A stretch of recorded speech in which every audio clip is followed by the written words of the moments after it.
So you're probably asking why the UAE would secretly fund all the bloodshed and wanton violence. Well, the UAE officially imported $2.29 billion in Sudanese gold in 2022 alone. However, independent estimates put the total illicit gold smuggled out of Sudan, mostly through the UAE-linked channels via Chad, Egypt, Ethiopia, Uganda, and South Sudan, at roughly $13.4 billion. Those trades has made the leader of the RSF, Mohamed Hamdan Dangodo, one of Sudan's wealthiest individuals. The man who conducted widespread ethnic cleansing, sexual violence, and scorched earth campaigns that saw hundreds of villages burned to the ground. In fact, as we speak, he has been sentenced to death in absentia in July 12, 2026 by Sudanese court for the killing of West Darfur's governor and crimes against humanity/genocide in el-Geneina.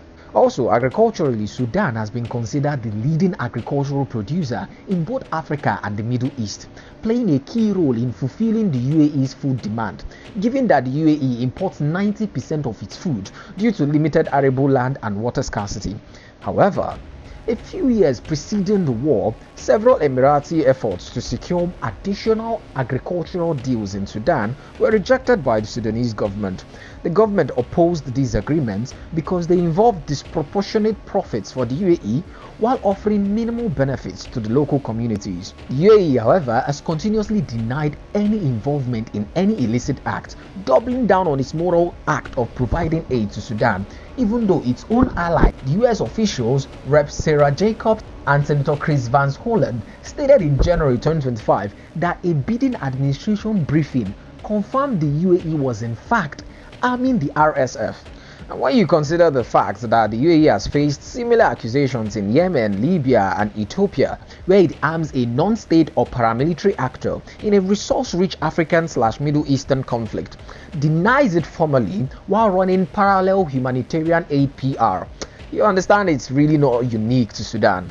Now, if you're to summarize the whole twist of this Sudan crisis into one sentence, it would be a people suffering from identity crisis. And Nigerians must take heed on time, because some unscrupulous people are already planting seeds of this identity crisis amongst us already.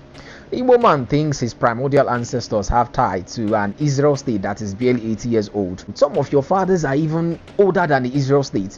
The Yoruba man thinks the Yoruba Ronu means tribalism or dying of starvation rather than speaking the truth.